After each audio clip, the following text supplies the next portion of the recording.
Hello, hope you're doing well. Hi, I'm Dave. I help business leaders to use technology more effectively. Now, yesterday I talked about instant response with the CrowdStrike, whoa, global IT meltdown thing. So things are getting back to normal, I guess, for most people, but there's still going to be weeks of work to mitigate the issues for all of the different systems, especially if they're out and about.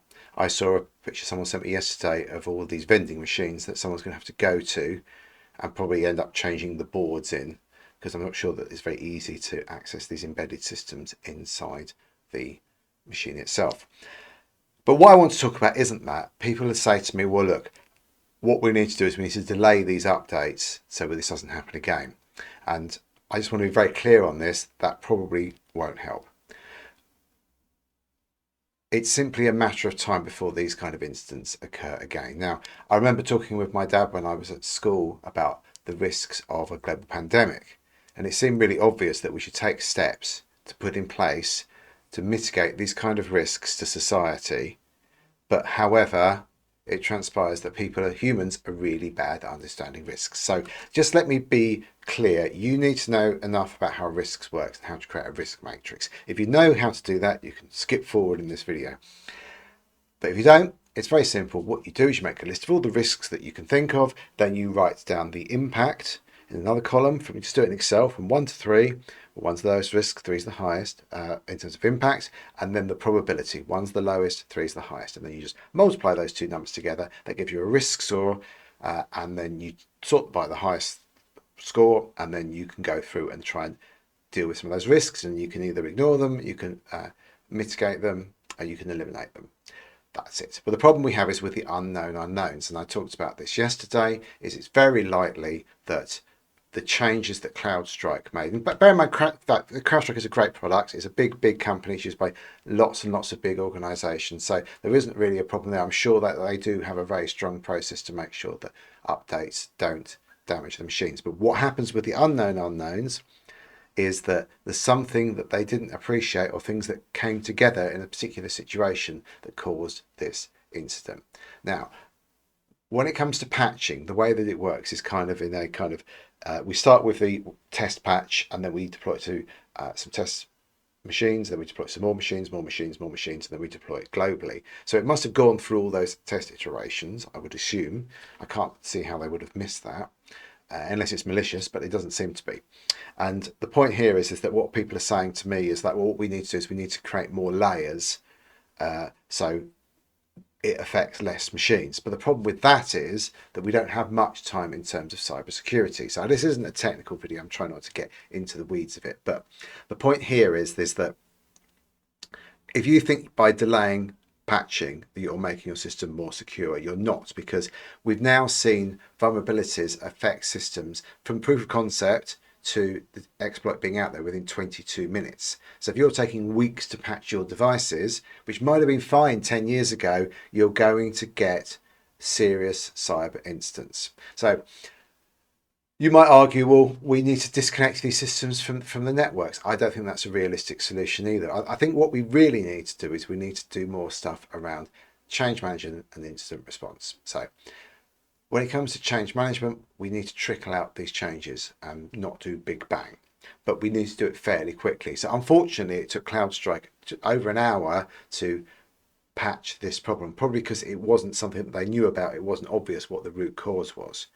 So they find it very difficult to roll this back. And this is, by the way, not the first time. It certainly won't be the last time that antivirus products have caused this kind of issue, because they're so deeply embedded within the operating system, within the computer, because they have to be or they wouldn't work otherwise.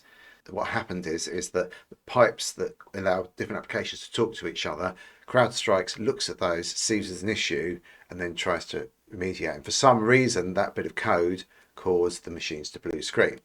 And the problem with that is it's very difficult. Admittedly, some machines, if you reboot them several times, they do come back. But otherwise, some technicians are going to have to go around every single device. So one of the things we've been talking about today and yesterday is like, well, how could we do that at scale? Because it's going to take us weeks to go around and see all these people.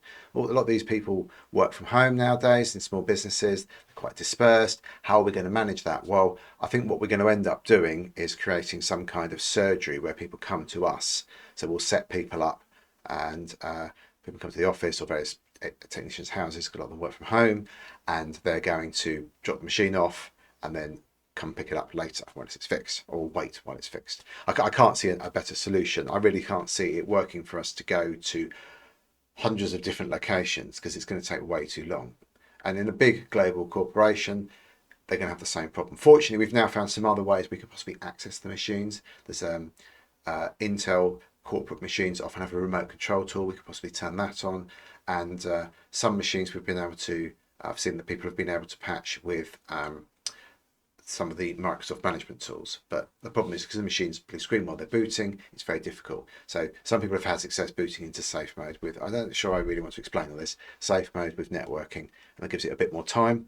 Now, so a lot of business leaders are struggling with the concept that cybersecurity is the biggest risk to their organization, but I think this has demonstrated that really well. And the next attack, I think, is most likely to come from a zero-day exploit. That is, there's a vulnerability, immediately someone writes some code to exploit it, and it affects millions and millions of computers. So ironically, this cyber incident has been caused by the software that's supposed to protect us from those things, but it's going to happen again. So we need to think about, as a business, what can we do to mitigate and migrate that risk?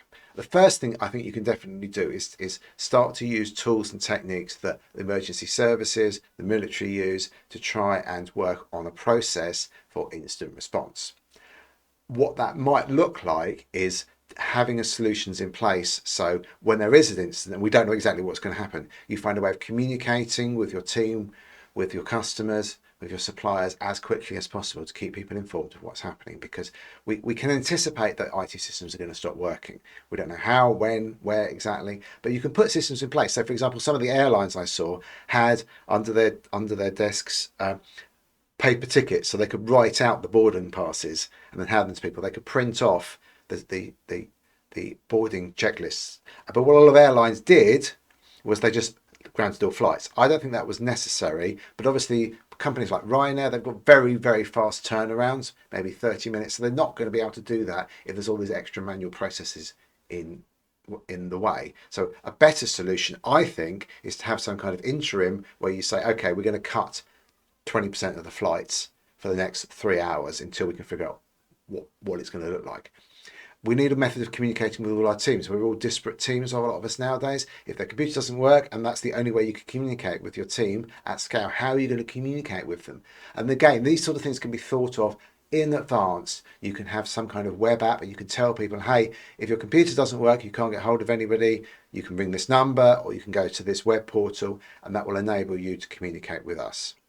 The problem at the moment is a lot of businesses go and it's easily done. They go, the IT is working, great, I'll think about something else. And my point here is that your business is almost entirely reliant on IT, almost certainly, and you need to have plans and processes in place so when the system stops working, you can get up and running quickly. That's it, really. It's not anything more complicated than that. What happens if our computers don't work for an hour, a day, 2 weeks? If we get a ransomware incident, 14 days is the average, and it can kill your business. But if you put processes in place to mitigate that, there's a lot that can be done. So that's it, really. I just think you need to think about the risk from cyber, from your IT systems not working, or data exfiltration, that is theft of your customers' data. What are you going to do about that? How can you mitigate and reduce the risk? So do you keep data from customers that you're no longer working with?